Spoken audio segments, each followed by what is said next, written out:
When I walked into the attic for the first time, I thought I'd find nothing but dust and forgotten boxes. But hidden beneath a collapsed stack of old blankets, I found something else. A large wooden chest, heavy, locked, and covered in scratches. As if someone tried desperately to open it, or to keep it shut. Inside, there weren't just letters. There were hundreds of them. Different handwriting, different ages, some tied with ribbon, some stained, some burned, and some sealed so tightly it felt wrong to touch them. I don't know who wrote these letters. I don't know why they were all kept together. But every instinct tells me one thing: these weren't meant to be found. And yet, here we are. Today, we open the first letter. And from this moment on, we'll open them one by one, no matter what they reveal. Welcome to the attic box. Let's uncover what was never meant to see the light. The paper felt fragile between my fingers, as if a single breath could turn it into dust. The date at the top stunned me. January 3rd, 1911. More than a century ago. Someone poured their heart onto this page, someone who never imagined it would be read today. The handwriting was elegant yet trembling, like the author carried a weight they couldn't confess aloud. As I unfolded the letter, a faint scent of old roses rose from it, mixing with the cold air of the attic. It began with a name repeated twice, almost like a plea. My dearest Eleanor. And instantly, I understood this wasn't just a letter. It was a relic of a love that had been forced into silence. The writer spoke of secret meetings in a garden behind a manor, of whispers exchanged beneath lanterns, of promises sealed under the fear of being discovered. Their world was strict, divided by wealth, class, and names that carried more power than affection. Yet, between the ink lines, there was longing, desperate, tender, forbidden. But then, the tone shifted. The writer mentioned the thing I've hidden from you, the truth I fear will destroy everything we've built. My pulse quickened. The words faded into smudges, as if tears had fallen onto the page, blurring the confession. Whoever wrote this stopped right before revealing their secret. And now, more than a century later, I was holding the one clue they left behind, the first letter, and already, nothing felt simple. The ink on the page deepened as I reached the next section of the letter, as if the writer pressed harder with each word, fighting the weight of what needed to be confessed. Eleanor. The line began, steadier now. Before I tell you what I have carried alone, you must promise not to recoil from me, promise not to see me as the world insists I must be seen. The tone was desperate, pleading, drenched in fear disguised as formality. The writer described the night of December 28, 1910, the night everything changed. A storm had raged through the valley, tearing branches from the ancient oaks behind the manor, and in the chaos, a man had arrived at their door, a wounded traveler, soaked to the bone, claiming his horse had been spooked by lightning. The household took him in, offering warmth and shelter, unaware that this stranger carried more than bruises and rain on his coat. The writer confessed that they had recognized him instantly, though they hid it behind a polite greeting. Eleanor. He was my brother, but the world believed this man had died 13 years earlier in a fire that consumed half their village. No body was ever found, only ashes and smoke. The writer revealed that the brother had begged to stay hidden, insisting that someone was still searching for him, someone who believed he had survived the flames. And then came the line that trembled across the page. I helped him disappear that night. I lied to save him. And the cost of that lie may now fall upon us both. The letter began to unravel into fear, guilt, and a love threatened by a past resurrected. And as I read on, I sensed this was only the beginning of a secret, buried far deeper than forbidden affection. The letter's tone shifted once more, as the ink grew slightly lighter, as though the writer paused, gathered strength, and continued with trembling resolve. Eleanor, you must understand why I never spoke of him. The paragraph began, carrying the weight of a confession that had lived in silence for far too long. The writer described how their brother, once gentle, once beloved in the village, had changed after the fire. He did not look like the boy I knew. The line read. His eyes were darker, haunted, carrying a feverish restlessness that unsettled even the writer. He refused to sleep near the windows, flinched at every footstep, and insisted the flames had been no accident. The writer described sitting beside him in the dim candlelight, listening to him whisper names of men who had vanished, debts that had never been repaid, and a promise someone had made: if you survive, I will find you. The writer confessed fear that Eleanor's family, strict and unforgiving, would turn him in if they discovered the truth. Your father believes a lie is a sin unforgivable, they wrote. But what of a lie told to keep a brother alive? Yet the writer also admitted something far more dangerous, that their brother had begged for money to flee farther north, away from the manor, away from anyone who could recognize him. And the writer had given it every last coin hidden from their own savings. But the chilling part came next. When dawn came, he was gone, but footprints remained to sets. One his, one belonging to a man I have never seen. The writer ended this section with a trembling line. Eleanor, I fear the danger has followed him here, and it now stands at our door. There's something I've been avoiding putting into words. Something I've kept buried, because once it's written down, it becomes undeniably real. Ever since that night when I thought I heard your footsteps in the hallway, whether it was a memory, a dream, or simply the weight of missing you, I realized that some wounds don't fade with time. They only learn to disguise themselves inside.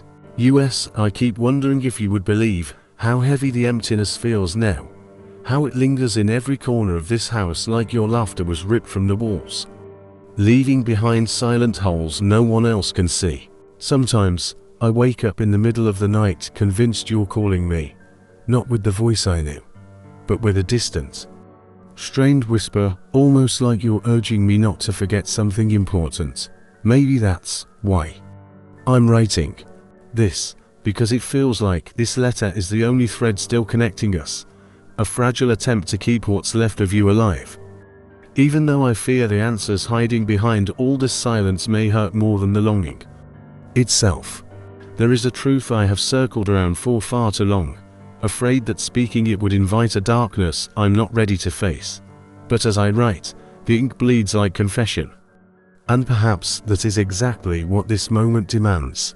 The night before you vanished, I noticed the way your hands trembled as you fastened your coat, how your eyes avoided mine, as if they carried a weight too heavy to share. I told myself it was the cold, or exhaustion, or one of those silent storms that sometimes pass through your mind without warning. But now, looking back, I can see clearly you were already halfway gone, torn between staying with me and running from something you believed would destroy us both. I wish you had trusted me enough to reveal what haunted you, because the more I unravel the memories of that night, the more convinced I become that your disappearance wasn't a choice, and that the secret you hid might still be lingering in the shadows you left behind, waiting for me to uncover it. I have spent countless nights tracing the faint scent of your perfume through the folds of this old paper, hoping it might guide me to the answers you never spoke aloud. Only now do I dare confess what I found tucked behind the floorboard beneath our bed, a fragment of a photograph, torn clean down the middle, showing only your hand resting on the shoulder of a figure whose face had been violently scratched out. At first, I believed it was simply an old memory you wished to forget, but as I studied the markings, I realized they weren't from your hand. The scratches were deep, desperate, as if someone else had tried to erase that person from existence entirely. And on the back of the photograph, written in a trembling script I did not recognize, were the words, "Do not let him find her." I cannot shake the feeling that this warning was meant for me, left behind by someone who knew danger was inching closer, someone who knew your secrets long before I did. I have not slept since the moment I read that warning, and every hour that passes sharpens the truth I once tried so hard to ignore.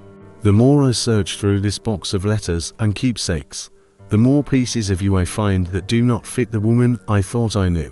Tonight, by the dim glow of a single lantern, I uncovered something wrapped in a strip of linen, your locket. The same locket you once told me had been lost in the river the summer we met, but inside it was not my portrait, it was his. The same faceless figure from the torn photograph, now revealed, though time has blurred his features into a ghostly haze. What unsettles me more is the symbol carved on the inside hinge. A mark I have seen only once before, etched onto the wooden crate where these letters slept for a century. I cannot shake the feeling that his presence, his shadow, has been with us all along, quiet, patient, waiting for the moment your secret would finally surface. Tonight, as the storm clawed at the windows and the house trembled under the weight of its own history, I read your next letter, one you had written but never sent. The ink was darker, the handwriting rushed, as if your hand shook while you carved each word into the page. You wrote that he had returned, not in flesh, but in the form of whispers seeping through the walls, in the soft creak of footsteps that matched no living soul's stride. You said he wanted what you had taken from him long before you ever met me, something not of gold or land, but of blood. You begged me, if I ever found this letter, to leave the attic closed, to let his memory rot in the silence he deserved. But I didn't listen, and now, every time thunder rolls across the night, I swear I hear his name hidden within its echo, as if nature itself mourns a truth I am only beginning to understand.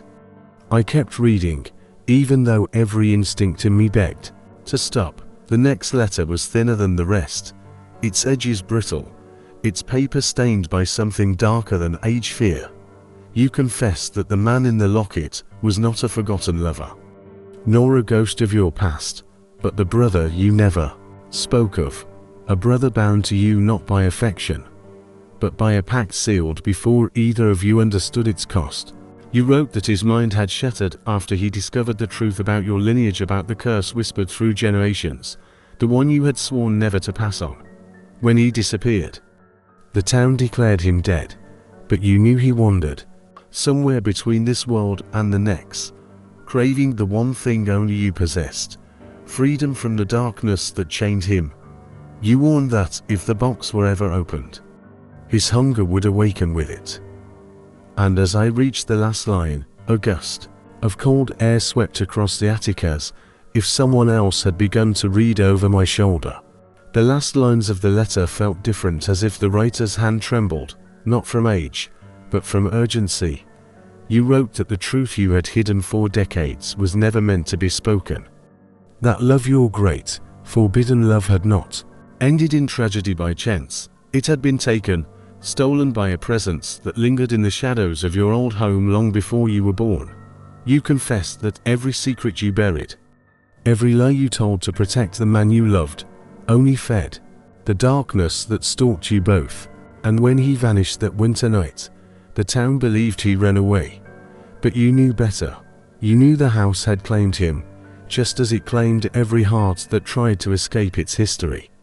Your final words were a plea, written with fading ink: if someone finds this letter, know that I loved him enough to stay silent. But silence has teeth. Whatever follows you after reading this, do not let it in. The page ended there.